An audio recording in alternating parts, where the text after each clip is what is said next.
First rule of compounding: never interrupt it unnecessarily. This is why the bad workouts are often the most important ones. Sluggish days and bad workouts maintain the compound gains you accrued from previous good days. Simply doing something, 10 squats, 5 sprints, a push-up, anything really is huge. Don't put up a 0. Don't let losses eat into your compounding. Furthermore, it's not always about what happens during the workout. It's about being the type of person who doesn't miss workouts. It's easy to train when you feel good, but it's crucial to show up when you don't feel like it, even if you do less than you hope. Going to the gym for 5 minutes may not improve your performance, but it reaffirms your identity. The all-or-nothing cycle of behavior change is just one pitfall that can derail your habits. Another potential danger, especially if you are using a habit tracker, is measuring the wrong thing. Knowing when, and when not, to track a habit. Say you're running a restaurant and you want to know if your chef is doing a good job. One way to measure success is to track how many customers pay for a meal each day. If more customers come in, the food must be good.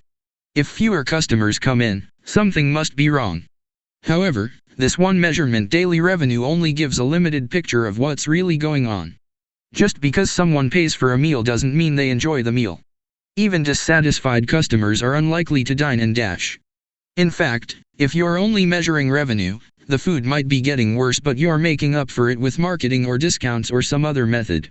Instead, it may be more effective to track how many customers finish their meal, or perhaps the percentage of customers who leave a generous tip. The dark side of tracking a particular behavior is that we become driven by the number rather than the purpose behind it. If your success is measured by quarterly earnings, you will optimize sales, revenue, and accounting for quarterly earnings. If your success is measured by a lower number on the scale, you will optimize for a lower number on the scale, even if that means embracing crash diets, juice cleanses, and fat loss pills. The human mind wants to win whatever game is being played. This pitfall is evident in many areas of life. We focus on working long hours instead of getting meaningful work done. We care more about getting 10,000 steps than we do about being healthy. We teach for standardized tests instead of emphasizing learning, curiosity, and critical thinking. In short, we optimize for what we measure. When we choose the wrong measurement, we get the wrong behavior. This is sometimes referred to as Goodhart's Law. Named after the economist Charles Goodhart, the principle states, when a measure becomes a target, it ceases to be a good measure. Measurement is only useful when it guides you and adds context to a larger picture, not when it consumes you. Each number is simply one piece of feedback in the overall system. In our data-driven world, we tend to overvalue numbers and undervalue anything ephemeral, soft, and difficult to quantify. We mistakenly think the factors we can measure are the only factors that exist. But just because you can measure something doesn't mean it's the most important thing. And just because you can't measure something doesn't mean it's not important at all. All of this to say, it's crucial to keep habit tracking in its proper place. It can feel satisfying to record a habit and track your progress, but the measurement is not the only thing that matters. Furthermore, there are many ways to measure progress, and sometimes it helps to shift your focus to something entirely different. This is why non-scale victories can be effective for weight loss. The number on the scale may be stubborn, so if you focus solely on that number, your motivation will sag. But you may notice that your skin looks better, or you wake up earlier, or your sex drive got a boost. All of these are valid ways to track your improvement. If you're not feeling motivated by the number on the scale, perhaps it's time to focus on a different measurement, one that gives you more signals of progress. No matter how you measure your improvement, habit tracking offers a simple way to make your habits more satisfying. Each measurement provides a little bit of evidence that you're moving in the right direction and a brief moment of immediate pleasure for a job well done. Chapter Summary. One of the most satisfying feelings is the feeling of making progress. A habit tracker is a simple way to measure whether you did a habit, like marking an X on a calendar. Habit trackers and other visual forms of measurement can make your habits satisfying by providing clear evidence of your progress. Don't break the chain. Try to keep your habit streak alive. Never miss twice. If you miss one day, try to get back on track as quickly as possible. Just because you can measure something doesn't mean it's the most important thing. 17. How an accountability partner can change everything. FTER serving as a pilot in World War II, Roger Fisher attended Harvard Law School and spent 34 years specializing in negotiation and conflict management. He founded the Harvard Negotiation Project and worked with numerous countries and world leaders on peace resolutions, hostage crises, and diplomatic compromises.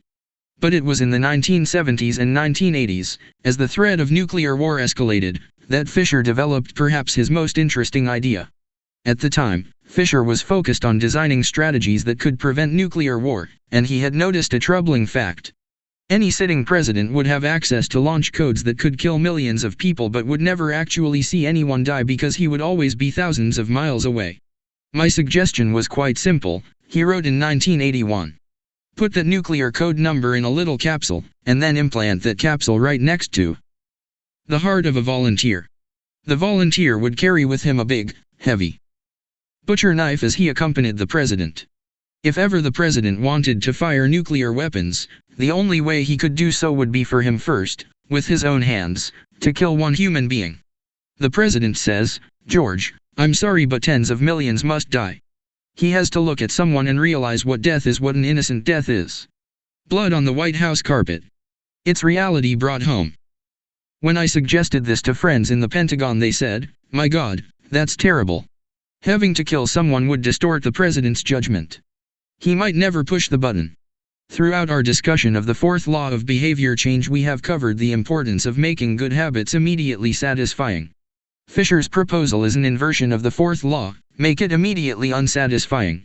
Just as we are more likely to repeat an experience when the ending is satisfying, we are also more likely to avoid an experience when the ending is painful.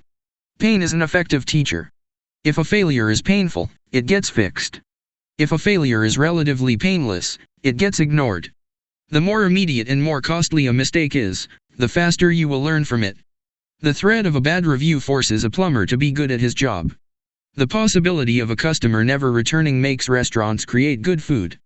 The cost of cutting the wrong blood vessel makes a surgeon master human anatomy and cut carefully. When the consequences are severe, people learn quickly. The more immediate the pain, the less likely the behavior. If you want to prevent bad habits and eliminate unhealthy behaviors, then adding an instant cost to the action is a great way to reduce their odds. We repeat bad habits because they serve us in some way, and that makes them hard to abandon. The best way I know to overcome this predicament is to increase the speed of the punishment associated with the behavior. There can't be a gap between the action and the consequences. As soon as actions incur an immediate consequence, behavior begins to change. Customers pay their bills on time when they are charged a late fee. Students show up to class when their grade is linked to attendance. We'll jump through a lot of hoops to avoid a little bit of immediate pain. There is, of course, a limit to this. If you're going to rely on punishment to change behavior, then the strength of the punishment must match the relative strength of the behavior it is trying to correct. To be productive, the cost of procrastination must be greater than the cost of action. To be healthy, the cost of laziness must be greater than the cost of exercise. Getting fined for smoking in a restaurant or failing to recycle adds consequence to an action. Behavior only shifts if the punishment is painful enough and reliably enforced. In general, the more local, tangible, concrete, and immediate the consequence, the more likely it is to influence individual behavior. The more global, intangible, vague, and delayed the consequence, the less likely it is to influence individual behavior. Thankfully, there is a straightforward way to add an immediate cost to any bad habit: create a habit contract. The habit contract. The first seat belt law was passed in New York on December 1, 1984. At the time, just 14% of people in the United States regularly wore a seat belt, but that was all about to change. Within 5 years, over half of the nation had seat belt laws. Today, wearing a seat belt is enforceable by law in 49 of the 50 states. And it's not just the legislation, the number of people wearing seat belts has changed dramatically as well. In 2016, over 88% of Americans buckled up each time they got in a car. In just over 30 years, there was a complete reversal in the habits of millions of people. Laws and regulations are an example of how government can change our habits by creating a social contract. As a society, we collectively agree to abide by certain rules and then enforce them as a group. Whenever a new piece of legislation impacts behavior, seatbelt laws, banning smoking inside restaurants, mandatory recycling, it is an example of a social contract shaping our habits. The group agrees to act in a certain way, and if you don't follow along, you'll be punished. Just as governments use laws to hold citizens accountable, you can create a habit contract to hold yourself accountable. A habit contract is a verbal or written agreement in which you state your commitment to a particular habit and the punishment that will occur if you don't follow through. Then you find one or two people to act as your accountability partners and sign off on the contract with you. Brian Harris, an entrepreneur from Nashville, Tennessee, was the first person I saw put this strategy into action. Shortly after the birth of his son, Harris realized he wanted to shed a few pounds. He wrote up a habit contract between himself, his wife, and his personal trainer. The first version read, Brian's number one objective for Q1 of 2017 is to start eating correctly again so he feels better, looks better, and is able to hit his long-term goal of 200 pounds at 10% body fat. Below that statement, Harris laid out a roadmap for achieving his ideal outcome. Phase number 1, get back to a strict slow-carb diet in Q1. Phase number 2, start a strict macronutrient tracking program in Q2. Phase number 3, refine and maintain the details of his diet and workout program in Q3. Finally, he wrote out each of the daily habits that would get him to his goal. For example, write down all food that he consumes each day and weigh himself each day. And then he listed the punishment if he failed. If Brian doesn't do these 2 items, then the following consequence will be enforced. He will have to dress up each workday and each Sunday morning for the rest of the quarter. Dress up is defined as not wearing jeans, t-shirts, hoodies, or shorts. He will also give Joey, his trainer, $200 to use as he sees fit if he misses one day of logging food. At the bottom of the page, Harris, his wife, and his trainer all signed the contract. My initial reaction was that a contract like this seemed overly formal and unnecessary, especially the signatures.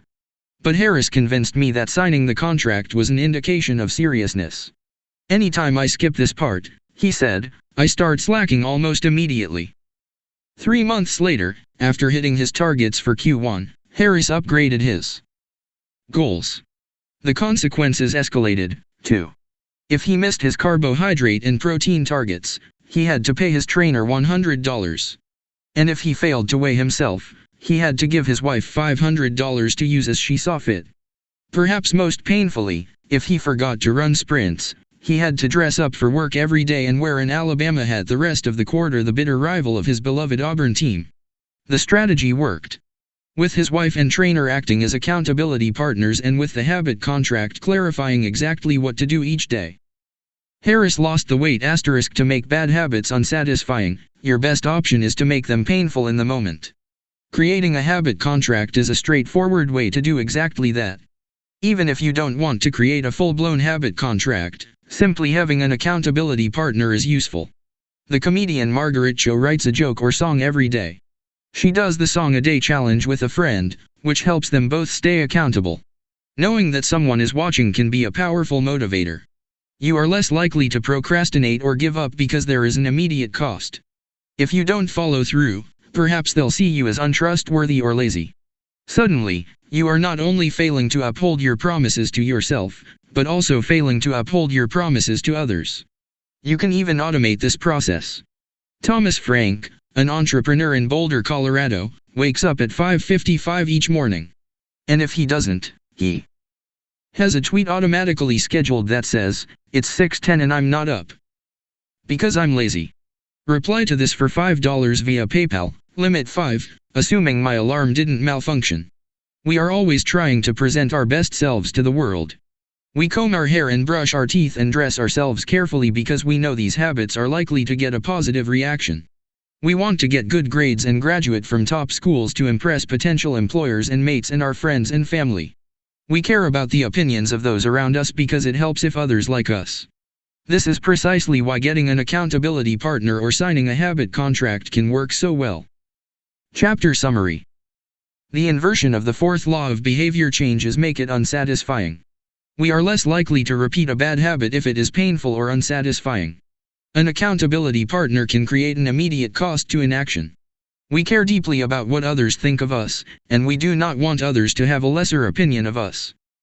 A habit contract can be used to add a social cost to any behavior. It makes the costs of violating your promises public and painful. Knowing that someone else is watching you can be a powerful motivator. How to create a good habit. The first law, make it obvious. 1.1. Fill out the habits scorecard. Write down your current habits to become aware of them. 1.2. Use implementation intentions. I will behavior at time and location. 1.3. Use habit stacking. After current habit, I will new habit. 1.4. Design your environment. Make the cues of good habits obvious and visible. The second law, make it attractive. 2.1. Use temptation bundling. Pair an action you want to do with an action you need to do. 2.2. Join a culture where your desired behavior is the normal behavior. 2.3. Create a motivation ritual. Do something you enjoy immediately before a difficult habit. The third law, make it easy. 3.1. Reduce friction. Decrease the number of steps between you and your good habits. 3.2. Prime the environment. Prepare your environment to make future actions easier. 3.3. Master the decisive moment. Optimize the small choices that deliver outsized impact. 3.4. Use the 2-minute rule. Downscale your habits until they can be done in 2 minutes or less. 3.5. Automate your habits. Invest in technology and one-time purchases that lock in future behavior. The fourth law, make it satisfying. 4.1. Use reinforcement. Give yourself an immediate reward when you complete your habit. 4.2. Make doing nothing enjoyable. When avoiding a bad habit, design a way to see the benefits. 4.3. Use a habit tracker. Keep track of your habit streak and don't break the chain. 4.4. Never miss twice. When you forget to do a habit, make sure you get back on track immediately. How to break a bad habit. Inversion of the first law, make it invisible. 1.5. Reduce exposure. Remove the cues of your bad habits from your environment. Inversion of the second law, make it unattractive. 2.4. Reframe your mindset. Highlight the benefits of avoiding your bad habits. Inversion of the third law, make it difficult. 3.6. Increase friction. Increase the number of steps between you and your bad habits. 3.7. Use a commitment device. Restrict your future choices to the ones that benefit you. Inversion of the fourth law, make it unsatisfying. 4.5. Get an accountability partner. Ask someone to watch your behavior. 4.6. Create a habit contract. Make the costs of your bad habits public and painful. You can download a printable version of this habits cheat sheet at atomichabits.com/cheats. Advanced tactics. How to go from being merely good to being truly great. 18. The truth about talent, when genes matter and when they don't. Any people are familiar with Michael Phelps, who is widely considered to be one of the greatest athletes in history.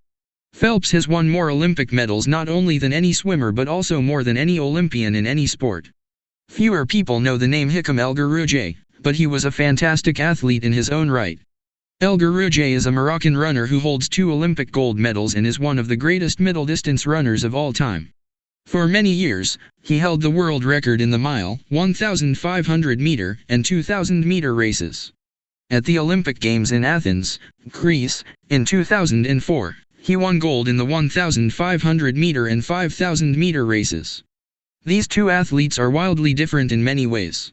For starters, one competed on land and the other in water. But most notably, they differ significantly in height. El Guerrouj is 5 feet, 9 inches tall. Phelps is 6 feet, 4 inches tall. Despite this 7-inch difference in height, the two men are identical in one respect: Michael Phelps and Hakim El Guerrouj wear the same length inseam on their pants. How is this possible? Phelps has relatively short legs for his height and a very long torso, the perfect build for swimming. El Guerrouj has incredibly long legs and a short upper body, an ideal frame for distance running. Now, imagine if these world-class athletes were to switch sports. Given his remarkable athleticism, could Michael Phelps become an Olympic caliber distance runner with enough training? It's unlikely. At peak fitness, Phelps weighed 194 pounds, which is 40% heavier than El Guerrouj, who competed at an ultralight 138 pounds. Taller runners are heavier runners, and every extra pound is a curse when it comes to distance running. Against elite competition, Phelps would be doomed from the start. Similarly, El Guerrouj might be one of the best runners in history, but it's doubtful he would ever qualify for the Olympics as a swimmer. Since 1976, the average height of Olympic gold medalists in the men's 1,500-meter run is 5 feet, 10 inches. In comparison, the average height of Olympic gold medalists in the men's 100-meter freestyle swim is 6 feet, 4 inches. Swimmers tend to be tall and have long backs and arms, which are ideal for pulling through the water. El Guerrouj would be at a severe disadvantage before he ever touched the pool. The secret to maximizing your odds of success is to choose the right field of competition.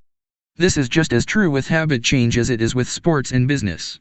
Habits are easier to perform, and more satisfying to stick with, when they align with your natural inclinations and abilities. Like Michael Phelps in the pool or Hakeem El Guerrouj on the track, you want to play a game where the odds are in your favor. Embracing this strategy requires the acceptance of the simple truth that people are born with different abilities. Some people don't like to discuss this fact. On the surface, your genes seem to be fixed, and it's no fun to talk about things you cannot control. Plus, phrases like biological determinism makes it sound like certain individuals are destined for success and others doomed to failure. But this is a short-sighted view of the influence of genes on behavior. The strength of genetics is also their weakness. Genes cannot be easily changed, which means they provide a powerful advantage in favorable circumstances and a serious disadvantage in unfavorable circumstances. If you want to dunk a basketball, being 7 feet tall is very useful. If you want to perform a gymnastics routine, being 7 feet tall is a great hindrance. Our environment determines the suitability of our genes and the utility of our natural talents. When our environment changes, so do the qualities that determine success. This is true not just for physical characteristics but for mental ones as well. I'm smart if you ask me about habits and human behavior, not so much when it comes to knitting, rocket propulsion, or guitar chords. Competence is highly dependent on context. The people at the top of any competitive field are not only well trained, they are also well suited to the task. And this is why, if you want to be truly great, selecting the right place to focus is crucial. In short, genes do not determine your destiny. They determine your areas of opportunity. As physician Gabor Mate notes, genes can predispose, but they don't predetermine. The areas where you are genetically predisposed to success are the areas where habits are more likely to be satisfying.